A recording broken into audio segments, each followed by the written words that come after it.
This What's Working with Cam Marston podcast is brought to you courtesy of Michelob Ultra Beer.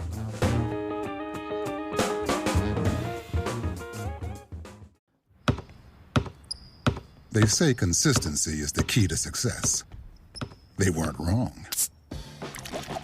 So how about grabbing a beer that's consistently smooth, consistently refreshing, and consistently light?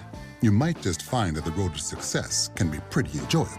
Michelob Ultra, the perfect balance of taste and refreshment, and only 2.6 carbs and 95 calories. It's only worth it if you enjoy it. Enjoy responsibly. Anheuser-Busch Michelob Ultra Light Beer, St. Louis, Missouri.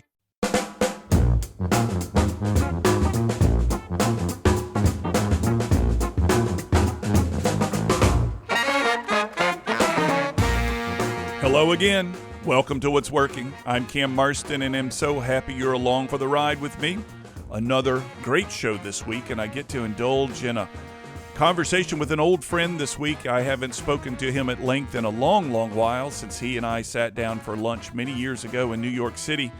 Turns out his career has taken a remarkable trajectory, and I saw it announced on LinkedIn, and I thought, man, I think my buddy would be a great guest on the show based on what he's learned from the trajectory in his career. I will introduce you to my buddy, my college fraternity pledge class buddy, Jason Cohen, after the break.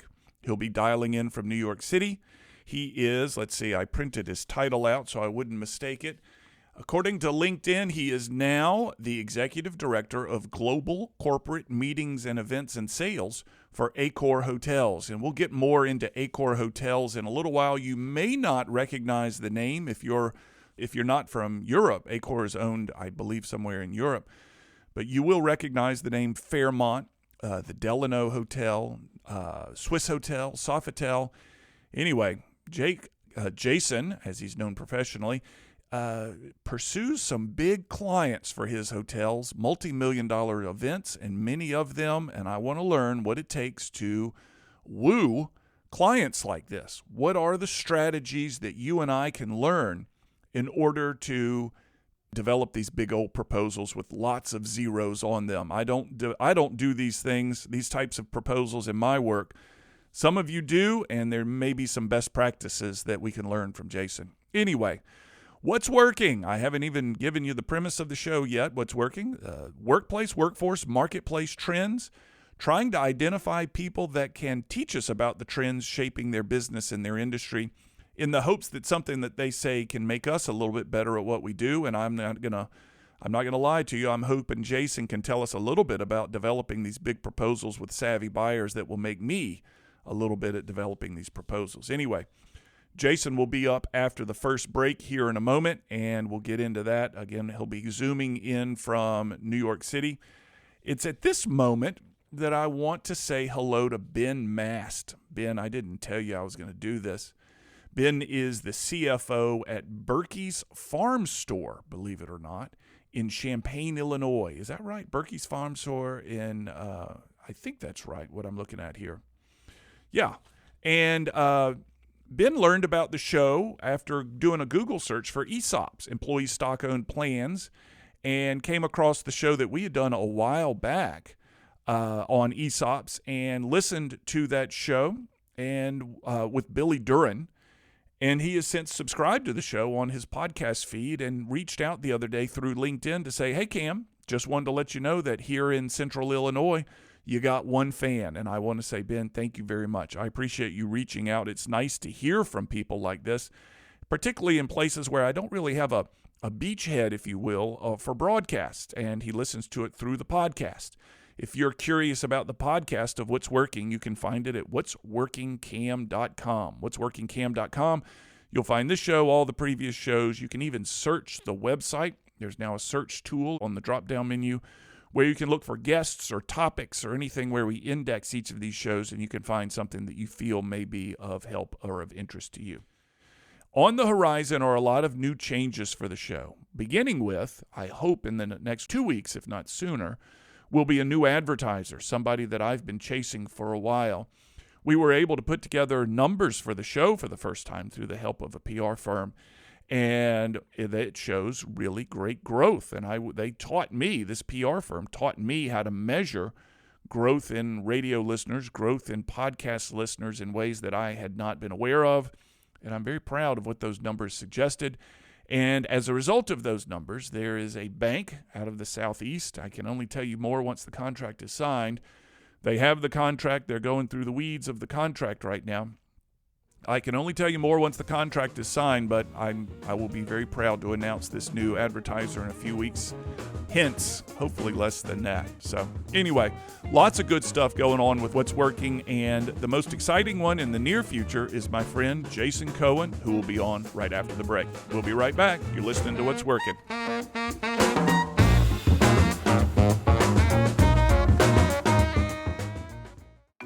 This is Trey Langus with Transworld Business Advisors. I help business owners sell their businesses from mom and pop size to large mergers and acquisitions.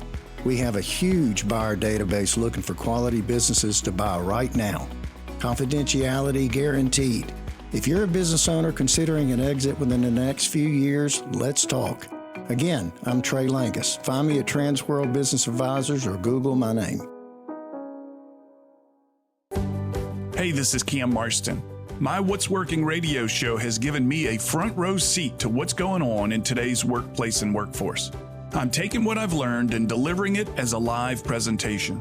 If your company, team, or association is looking for a speaker to kick off or wrap up your event, check out my presentations at my website, cammarston.com, or find me on YouTube to watch some sample videos.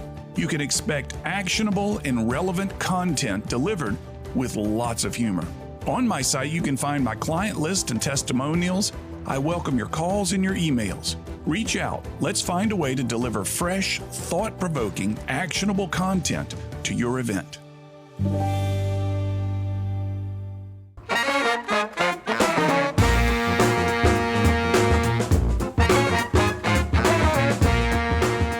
We're back. You're listening to What's Working. I'm on the line on a Zoom call with my old friend from college, Jason Cohen. He and I have known each other for many years. We don't speak nearly as much as we should.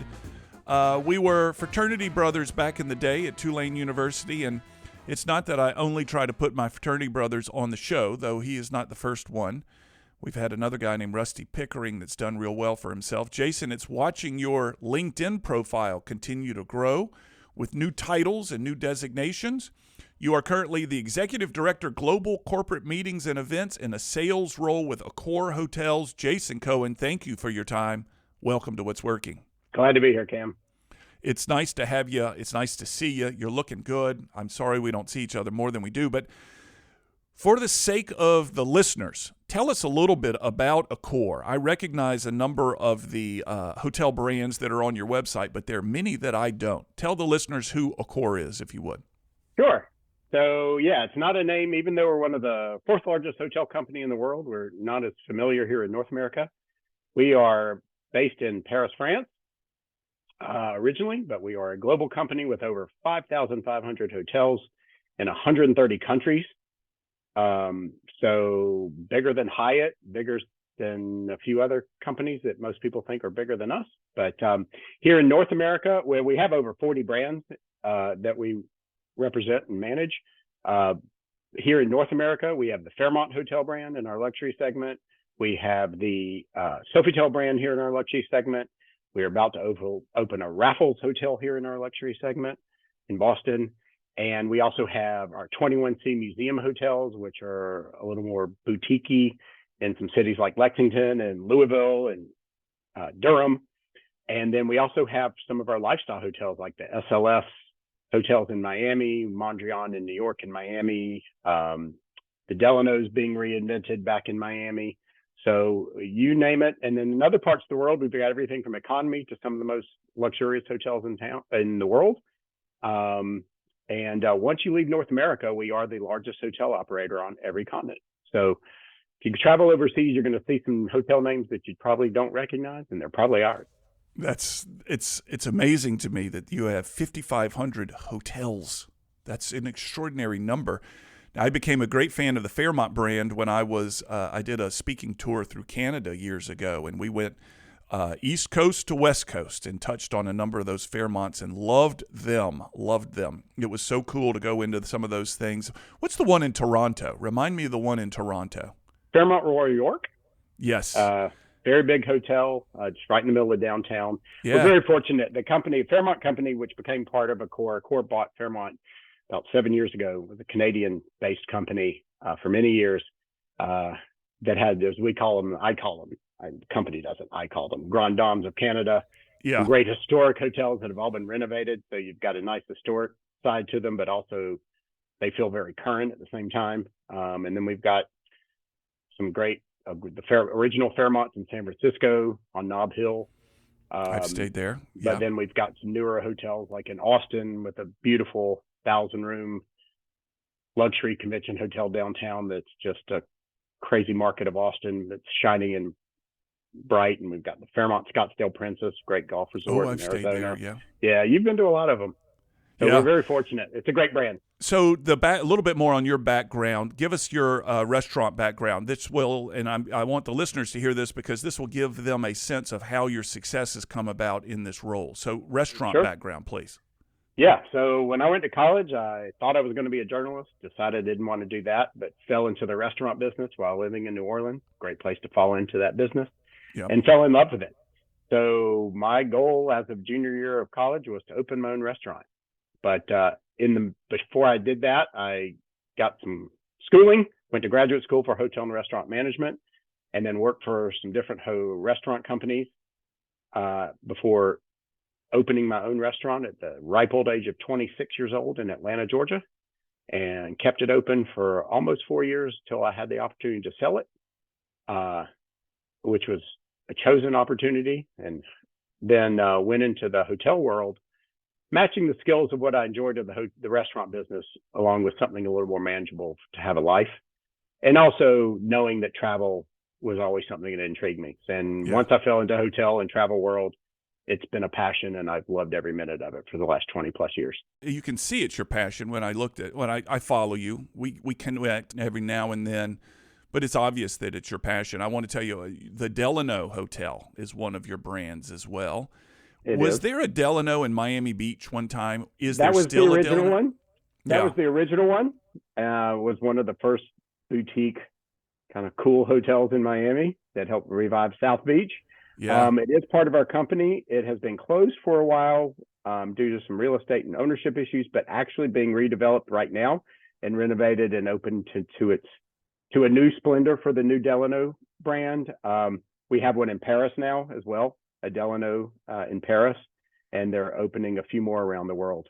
But still with the lifestyle, fun, great bar and restaurant scene, but a little more sophisticated, and definitely costs a lot more than it used to too.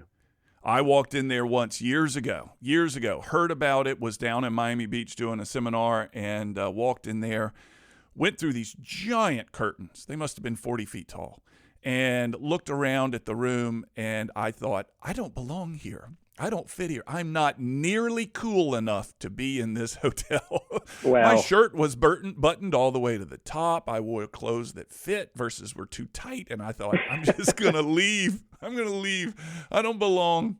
But I loved the feel of the place. That's very Miami. It was so it's not just cool. the Delano, but I lived in Miami for 10 years too, so I got my fill of that too. So before New York, I was in Miami for a while. I've been around.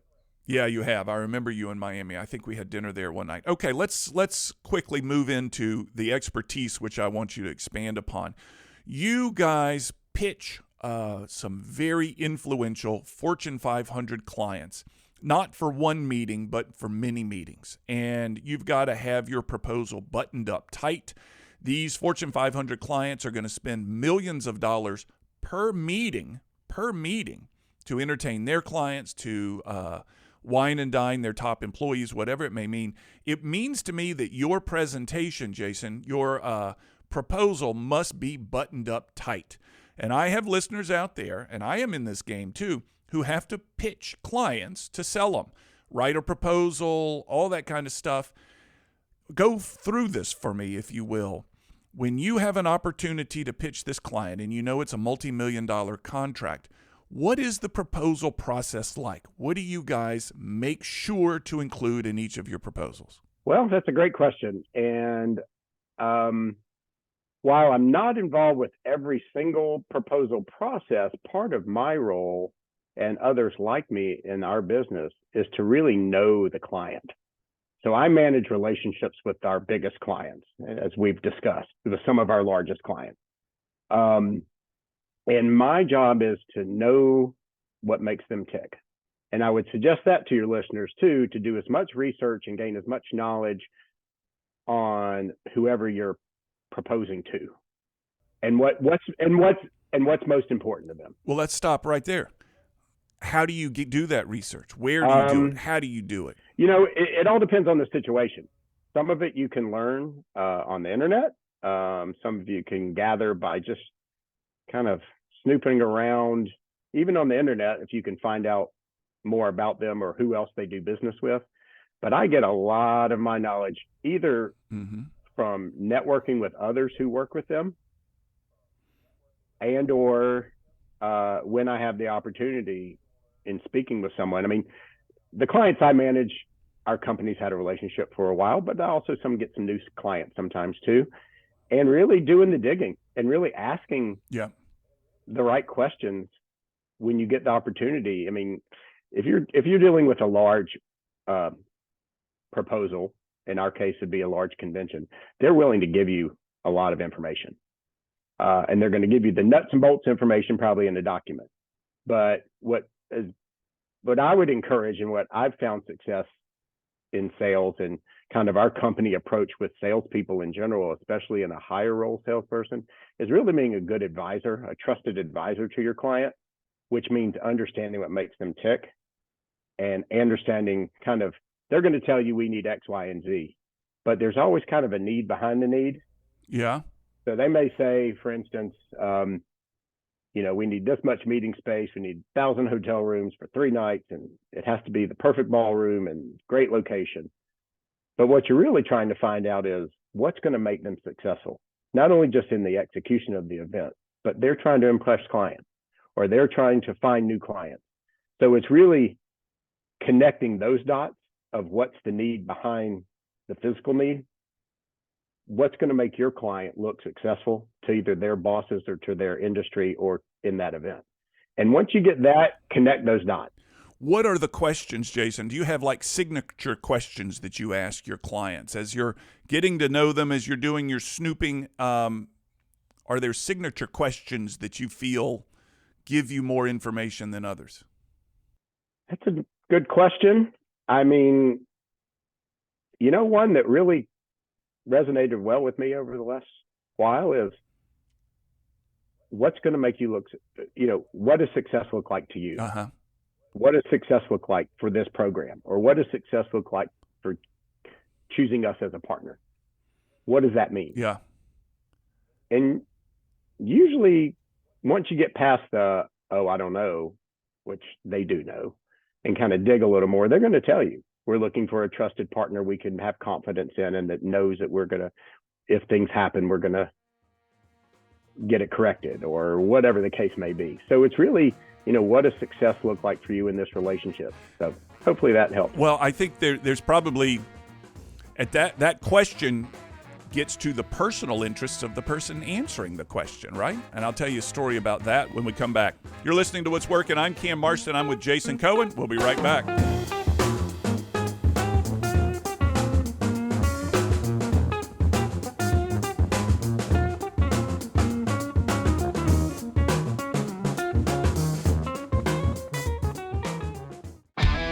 I'm Paul Lewis, General Manager of Roy Lewis Construction. Many of our commercial buildings you drive by daily on both sides of the bay are the fruits of our client relationship since our beginning in the early 80s. It is our mission to bring value to our clients, from retrofits to ground-up construction and everything in between. We have more advocates than any of our competitors who have been in business twice as long. Same with repeat business, same with referrals. Find us online at roylewisconstruction.com and let's talk about your next commercial project. Hey, this is Cam. Thanks for listening, and I hope you're really enjoying the podcast. Do me a favor and search for Cam Marston on your social media outlets. and like us or follow us or whatever is the right thing to do. Also, if you know others who'd benefit from the podcast, please forward it on to them and encourage them to listen. If you're so inclined, we'd love your rating on Apple Podcasts or wherever you get your podcasts. Those ratings matter. Finally, don't be a stranger. Email me with your comments, your feedback, your thoughts, your show ideas, whatever. Cam, C-A-M, at cammarston.com. I'd love to hear from you. Again, thank you very much for listening. Now, back to the show.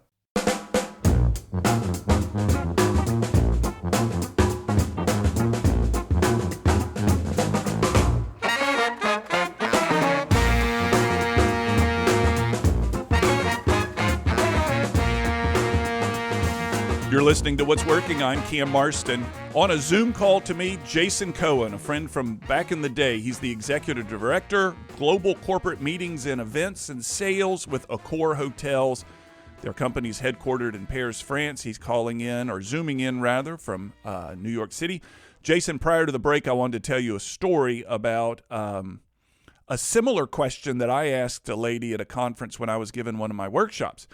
And I said, all right, what do you want the outcome to be? Similar. What does success look like to you? And her answer was, I don't care what you talk about in your workshop. I don't care what you talk about in your keynote. I need 5-star evaluations. And I said, so even if I get in there and sell, my 9 favorite tequila stories, as long as they get a 5-star overview, she said, that's all I need. My job depends on those stars, not the content that I deliver, not the solutions I provide the listeners, not the insights into recruiting and retention and all that stuff. 5 stars. And I suspect your question of what does success look like to you yields stuff like that once you get through the corporate fluff in the beginning.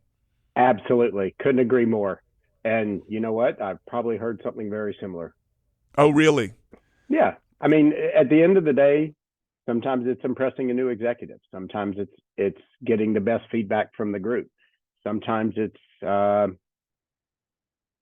getting the 5 stars on the evaluation, but absolutely. So then you piece together, how can you help them do that? And if you show them that, they tend to listen. The question of what does success look like to you comes prior to the origination of the proposal. It is, I would assume, content that helps you form the proposal. Is that correct? If you have that opportunity, yes.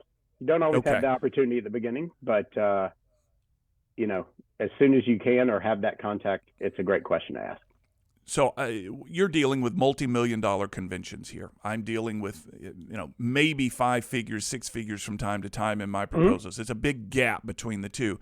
Nevertheless, I'm always at a question of how do I send this thing? Do I call them? Do I do it in a Zoom call? Do I send it in an email? Is it important that I walk them through it, or do they want to do it on their own? Do you guys have standards in how you submit your proposals to your clients? It really depends on the client. Typically, you want to respond the way they want response. In an initial situation, it can just be there's online tools that we use that are pretty similar to just sending it on an email. But just maybe it's my generation or maybe it's me, but I always like to follow up with, you want to respond how they want response, but then offering to be able to talk about it, whether it be online or on a phone call, or walk you through, as you said, is always a nice offer. They don't have to take you up on it, but I highly suggest. I mean, I think personal connection still matters everywhere for important things. You said that when you and I were talking about getting you on the show, that ultimately, first, the dollar figures have to be right. They have to be kind of in the right range of what your client can afford. And secondly, it's the personal connections, which can't be formed through a document, which can't be formed. Even the question that starts it is, what does success look like to you? But still, there's got to be some background in there. You've got to, though, sell new clients. Mm-hmm. How do you form the relationships quickly with new clients? Well, hopefully there's some type of interaction, even if it's email. Prefer it to be, a face-to-face, I think, is still my preferred way to do something. or at least a telephone call or a Zoom call or Teams call. And really, you got to do a lot of listening if you can get that chance. It's asking some good questions and listening, and then tying what you hear to what's going to make them look good or look successful or something you can do, but also being honest. If someone tells me this is X, Y, and Z that I want, and I don't have anything for them, I tell them. Yeah. So it's that candor, and I have a problem with this, man. It's that candor of I can't help you, which ultimately maybe keeps you on their radar for a later date. Yeah, or if I offer a suggestion, like you mentioned, I have sometimes people come to us and wanted a hotel or a destination that's maybe out of their price range. And I'll say, well, we can do this, but this is going to be the price range you're going to look at. And if that's not it, then maybe we can either change the destination or find somewhere in your price range, or maybe, I've got a friend with another hotel that might be better for you. But again, being that advisor, I mean, I think people appreciate honesty. Yeah. Yeah. It's crazy in a world today that seems to be plagued by dishonesty, and we could go off on the rails on this thing, but those people that are candid and honest seem to stand out in ways that are refreshing to everybody that hears them. What, Jason, your career trajectory once you joined Accor has been very up. You're probably 2 or 3 desks from the CEO of the company right now. That's my guess. If you call him or her, they're going to take your call. And what has your success? I'm putting you on the spot now, my man. Where's your success come from? What do you do well? I think I create relationships pretty well. Yeah. And I maintain them. And I think some of that comes from my candor. Yeah. Some of that comes from my listening. I'm a talker. I mean, from when you and I knew each other in college, when we first started to know each other, you couldn't shut me up sometimes. I've learned to listen over the years, and that has been one of the best skills that I have been able to gather. And another friend taught me about the T to L ratio, talking to listening ratio. And sometimes you got to put it in check. And when you first meet someone, a whole lot, sometimes doing that listening part can set you up very well. Was there an incident that made you think, oh gosh, I need to change my ways? I talk too much. My TTL ratio is out of whack. Was there a day, a time, a moment where that became clear to you? I'm sure there was something. I probably blocked it out of my mind at this point. But I had some very good mentors when I started in the hotel business who said, you're a great salesperson, but just tone it down a notch and listen a little more, and you'll become even better. And this mentor, who was my mentor for about 10 years in Miami, and still a friend and mentor to this day, said, you got it. You just need to listen and act on what you listen on. Just a tad more. And she was right on. Really? Mm-hmm. When was the first time after accepting that advice that you saw it work? Oh, pretty quickly. And I'm talking about, this is 20 years ago. Right, I know, but I mean these are landmark moments. I'm looking at your LinkedIn profile. It wouldn't look like it looks now had you not learned that lesson 20 years ago. Would you agree? I agree. And something she said to me, this was in a particular hotel, and she said, listen, we all like you. We know you're great.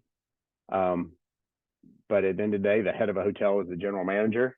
And if he sees you bouncing around talking to everybody and being Mr. Socialite, you got to back it up with some sales.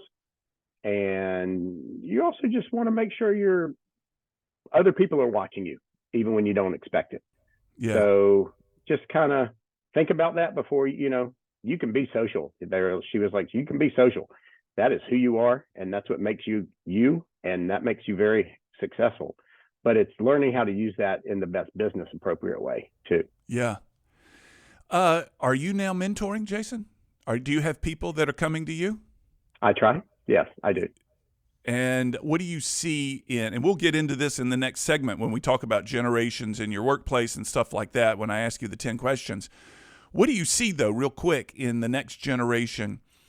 If someone comes to you and wants you to mentor them, what are you looking for? Ooh, depends which generation it is too, and we can talk more about that. But for a mentee, I want someone who's going to listen. They don't have to Yeah. like what I have to say, but if you're going to ask for help, I'm going to try and help you. So doesn't mean you have to agree, doesn't mean you have to do it, but there's a reason that you asked me. What do you? I'm into the stuff that you and I, if we were having a beer back in New Orleans, I'd be asking. But I want to try to regain the focus of the sales pitch and the sales expertise you've developed with such significant clients. Once the client has said yes, yeah, we'll take it, or some variation thereof, is there a reaction that you as an organization, your team does? Is there a celebration? Is there a thank you? Or is it a quiet thank you? We'll get started on this. How do you recognize achieving a sale with your client? It's a big thank you, and it's a big not just dropping them from at the contract signature. It's making sure everything's being followed throughout the execution of the event and the planning process and everything else. With a lot of the companies I deal with, they are big regulated companies. So, yes, taking everyone to a big fancy dinner, while we'd love to do that, they can't always do that or don't want to tell anyone that they're doing that.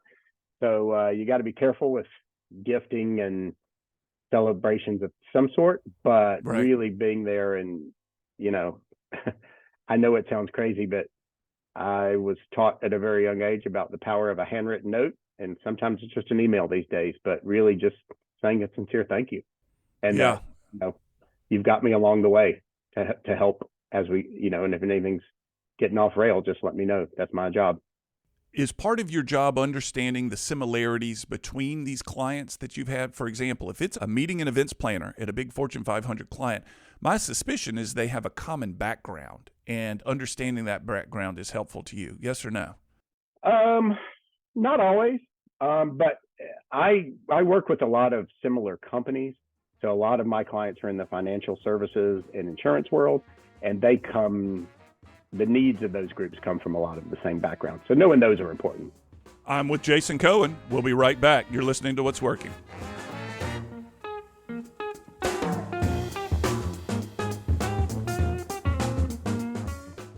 At Roy Lewis Construction, we're in the business of adding value. Whether it's working with you to meet your unique business needs or making investments in our community in lasting ways, providing unparalleled value and quality in every commercial construction project. When planning your next commercial project, reach out to Roy Lewis Construction. We'll pair you with a designer that best suits your project needs and work with that designer to balance the best architectural outcome with the best budget outcome. Find us online at roylewisconstruction.com, building legacies one relationship at a time.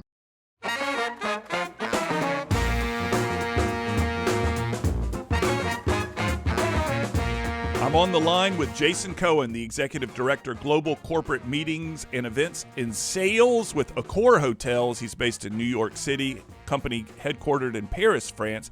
He's an old friend of mine. You're listening to What's Working. By the way, I'm Cam Marston, and we're back. It's in this segment, Jason, that we get into the 10 questions that I sent you in advance to try to know a little bit about who Jason Cohen is. You've given us some insights into your expertise, what you do well, some great questions to ask clients as you develop their proposals, how you thank them, all that kind of stuff, which I think is very helpful and which I will adopt myself. Let's get into some of these questions a little bit to learn a little bit about you. We'll begin with the number one. What is your favorite business book? Something that stands out that taught you something that you're using today? I've got an old school one and a new school one. I'll make it quick. The old school meaning I read it, I think, about 20 years ago, and it really did help. And it continued. I've reread it a few times, and it's called "What Got You There Won't Get What Got You Here Won't Get You There." It's by Marshall Goldsmith, who's like a big executive coach. Yeah. So it's what got you here won't get you there, and it pretty much says, when you've reached certain levels of success, you've got to reassess the people around you, what you're doing, how you do things, how you approach things, and just because you've been successful doesn't mean it's going to get you to the next thing. So you might just have to adjust and move on.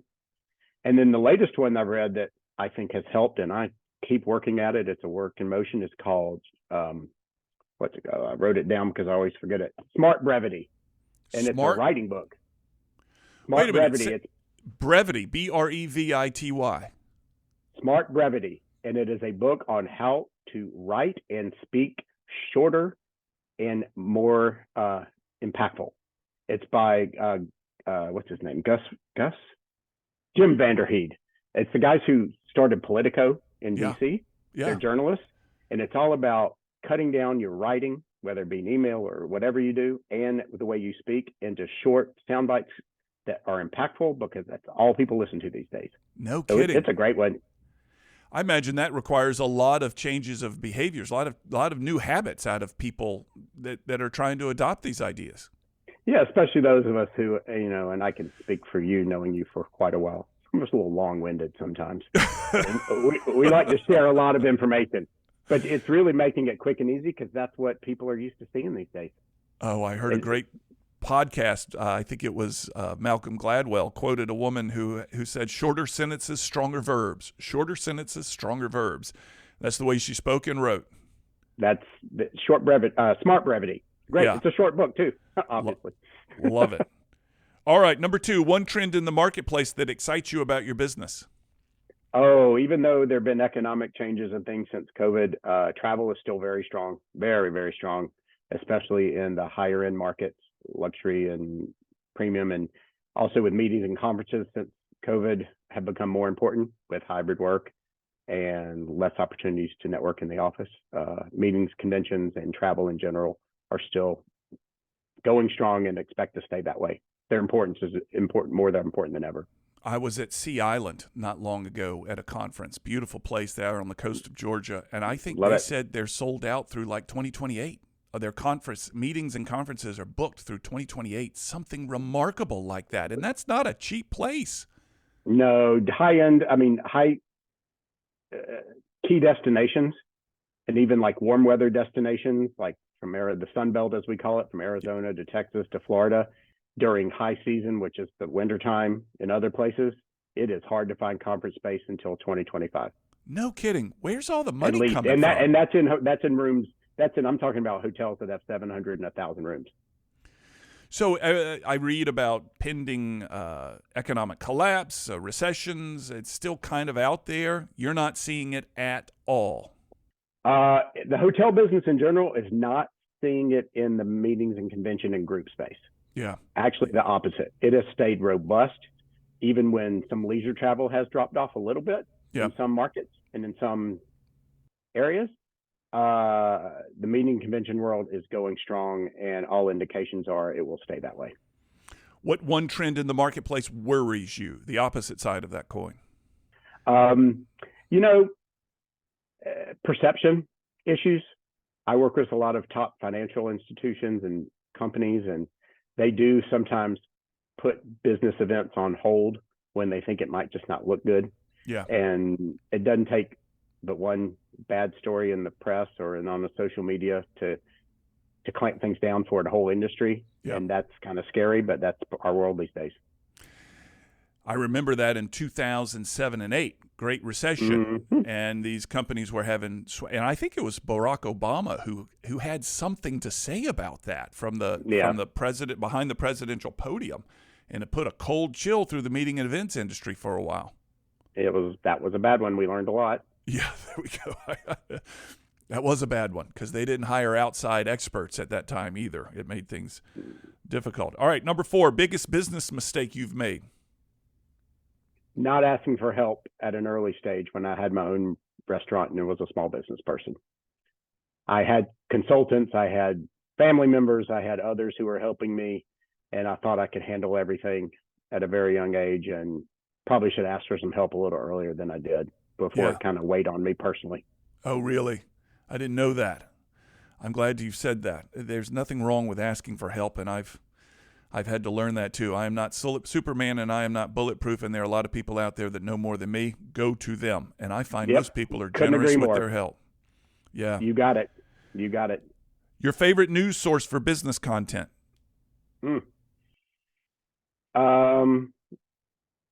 I do keep an eye on Wall Street Journal, Forbes. things that people post on LinkedIn, but being that I was in a journalism world, or thought I wanted to be in the journalism, I'm always suspect of the source. But just something that's a little even keeled and kind of presents both sides. Yeah, it's hard to find these days. Number 6, which generation do you wish you had more employees? We kind of queued this one up in the previous segment. Yeah, and I'm open to all of them, but being that where are we, Generation X? You and I are Generation X. That's right. Yep. I do like the responsibility that many in our generation take, that if they say they're going to do something, they do it. Yeah. And they do it when they say they're going to do it. And as we get a little younger, it's just a different sense of responsibility, I think. I'm finding that in some of my vendors as well. Interestingly enough, there's this video on my website, on my YouTube page rather, of me talking about the challenges of a Generation X manager. Generation X managers tend to have the following things in common, I say. They do this, and it frustrates these people for the following reasons.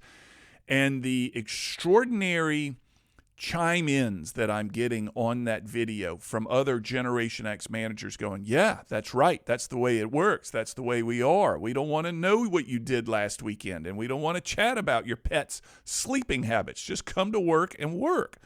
And it's these, and I find the Generation Xers, and it's mirrored on the YouTube page, love working with one another, find frustrations working with particularly the generations younger than them. All right. That's for clients too. Oh, really? Tell me about that. Now, that's not something I've had the challenge of, is client interactions. Well, now I have a lot of clients who are, millennial and Gen Z. Yeah. So being relevant, as well as sometimes having to listen and ask those kind of questions and care about their pet sleeping habits. Oh my God. It's just, it's not always unbelievable. Easy, but it's also just responding to them the way they want responses. Yeah. Like I said before, I'd love to pick up the phone, but it's just not going to happen. So yeah. Give them what they want. From which generation do you wish you had more employees? I can only imagine with, what did you say, 700 properties, particularly in North America, you guys are always looking for people. Oh, yeah. I don't even care about the generation, but we're in the hospitality business in the hotel world, and you got to have a hospitality brain. You got to know that you're there to take care of others. And if you start with that, you can teach people skills. Do each of the people, Jason, at the corporate levels of Accor, do they have to have hotel experience? Do they have to have touched the hotel? No. They just have to develop relationships and sell. Oh, in sales, it helps to have a hotel background, and something related to hospitality, but it doesn't have to be a hotel per se. Okay. You got to have the right skills. They don't require people to have gone through customer service in a hotel in order to work at the higher levels. Probably not. Yeah. I mean, though it helps. It helps. Yeah. All right. We're on number 8. It's Saturday afternoon, Jake. It's 4 p.m. What are you most likely to be doing? Figuring out if I'm having wine or a cocktail or what I'm having for dinner. Yeah. So as a foodie, or some variation thereof. As a guy that's been in the restaurant business in the past, and food and beverage is a big part of your work, I love it. You don't take this stuff lightly. Yeah, it doesn't have to be expensive, but what do I feel like and what am I going to eat? So living in New York, you have just a plethora of opportunities. Do you ever get in the car to go to eat, or is it always going to be within walking distance to you? Oh no, I'll travel for food. Oh really? We'll travel for food and wine or drinks. Have you found a restaurant there in New York that you like a lot lately? There are a lot of them. I like kind of some local places in different neighborhoods, but depending on what you want. I mean, I guess it comes from my Southern heritage. My go-to is regular, a really good Southern place that's near my house. And believe it or not, I've taken my born and bred Atlanta mom there, and she was like, these people know food. These people know Southern food. So it's good, but it's good. And I guess that's part of the comfort of having something, from home. Absolutely. All right. I'm watching my time. I got 2 more questions. You've just won the lottery for $500 million. By the way, as we talk, it's over $1 billion. What is the first thing you're buying? Probably an apartment here in New York, because I do enjoy living here and I'd love to always have a presence here, but this rent is killer. Yeah. I hate it.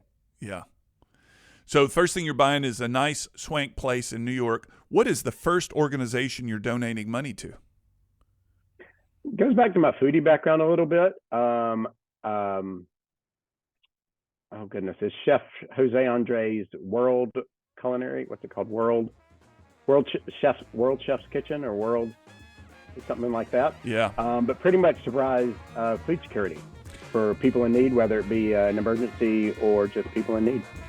They can find you on LinkedIn. Jason Cohen on LinkedIn if you want to find more about my friend Jason. You're listening to What's Working. Thank you, Jake. We'll be right back.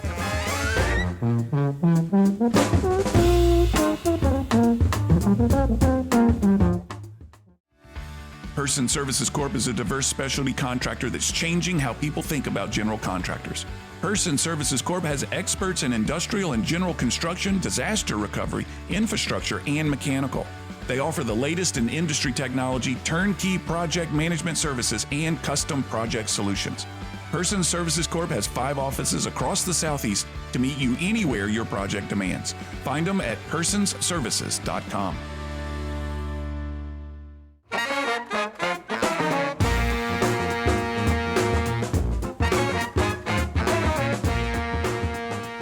Thanks, Jason. It's wonderful to see an old friend doing so well.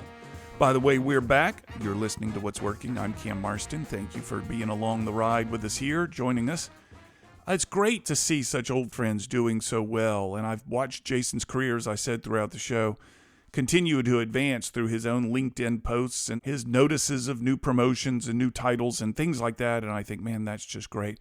And if you're thinking, Cam, we know you enough by now. The only reason you're putting your friend Jason on the air is to get an upgraded hotel room through his connections with Fairmont or whoever it may be. And my reaction to that is, if you think my motivation in putting my old friend on the air just for the purpose of a hotel room upgrade, well, you're exactly right. You're exactly right. That's what the goal was from the get-go. Jason, did you hear that? Maybe something nice in a Fairmont in the Canadian Rockies when you can just toss some room nights my way. A suite, of course, a suite. Who would do anything else? Thanks again, Jason. Folks, we're going to finish out the show with a commentary. Many of you may know that I do these commentaries from time to time. They're broadcast across the state of Alabama on Alabama Public Radio. Often mixed feelings about Alabama Public Radio, particularly on FM talk stations. But it's the only station I found that allows me to do such things. So this one's on trophies, the trophy child generation and how it's showing up in the workplace. These are called Keeping It Real. You can find them also on any of the major podcast platforms. Take a listen for them if you want. This one, again, on trophy children. I didn't realize it would be so hard. That's from a conference call with the leaders of a Mid-Atlantic hospital system a few weeks back. We were talking about their young, newly minted doctors. I was putting the finishing touches on a workshop for their spring leadership conference. It seems that medical residency has gotten much easier. Less stress, less sleepless nights, less intensity, less rigor. Once residency is over, the newly minted doctors are shocked at how hard the real work of being a doctor is. They're demanding more money, more vacation, fewer hours. And when asked why, they say, I didn't realize the work would be so hard. I need more. The hospital is making major exceptions for the new doctors, and it's causing big problems. They told me of doctors leaving patients mid-procedure because their shift was over, assuming someone will show up and finish. What in the world is wrong with kids these days? Was my immediate response. But that's misplaced blame. A shoebox in my daughter's bedroom is full of ribbons from her days as a young swimmer. They ranged from 6th to 11th place. She was never a good swimmer. She always got ribbons. Today she laughs at them. Participant trophies, she says, rolling her eyes. Let's be clear. Those ribbons are a parenting trend. Parents, like you and me, bought them and gave them out. We thought it was the right thing to do. Today my kids are older. They think participant trophies are silly. But those trophies' impact remains with them today, and it's this. Any amount of effort, regardless of outcome, deserves recognition. That's what a participant trophy is. The greater the effort, the more elite the participant, the more the recognition needed. The young doctors in my client's hospital system are no different. They've been taught by people just like you and me that since it's hard, and since they've put in a big effort, they deserve more. Medical residency's historically rough road has been flattened and paved for them. They've worked hard, let's help them out, some residency director and likely a parent said at some point. An incremental creep continually makes that road easier. And it's not just doctors, it's everywhere. Add COVID money, plus work from home, and suddenly doing little and getting paid for it is possible. I was clear with my hospital client. This problem is not solvable in a half-day workshop. I can give them a new way of understanding the problem that will help them get a start in changing their culture. The truth is, though, this is a societal problem that began long ago. The workplace solution is to model the behavior you want to see and make it the defining part of your workplace culture. It will take time. I told the doctors on the call, if you thought the final chapters of your career would be easier as the next generation steps in and takes the lead, it probably won't. I'm sorry. But remember, it's a problem that we, all of us, created. I'm Cam Marston, just trying to keep it real. Again, Keeping It Real are a commentary series I do weekly on Alabama Public Radio. You can find them on your favorite podcast site. Just enter my name there. You can find What's Working with Cam Marston on all those podcast sites as well. We've got a number of new shows coming up. You can look for something on sports tourism, particularly emphasizing the Huntsville area, DSI security, and the extraordinary growth that they've faced. We got a lot coming, as well as some new advertisers. I thank you all for listening. What's Working is produced by John Thompson. You're listening to What's Working. I'm Cam Marston. We'll see you next week.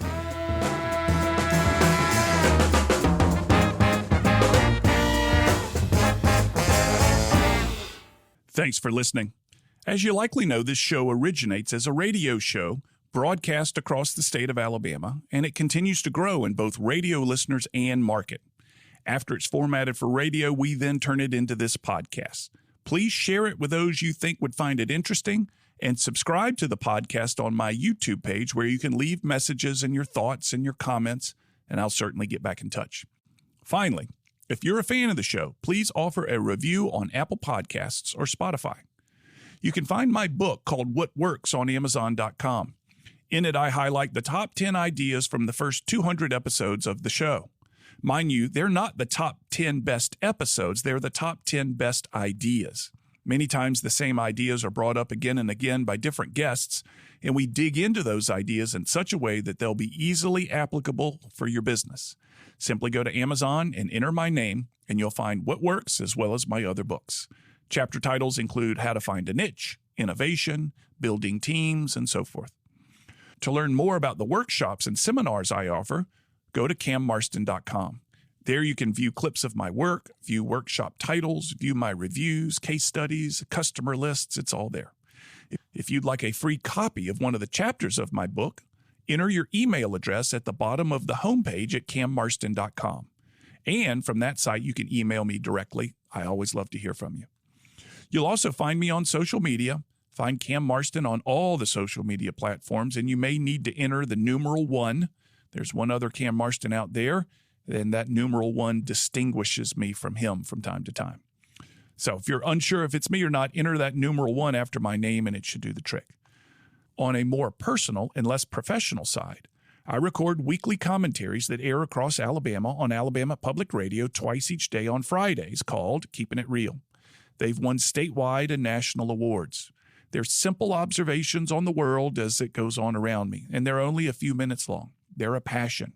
You can find them on the same podcast app you're using to listen to this.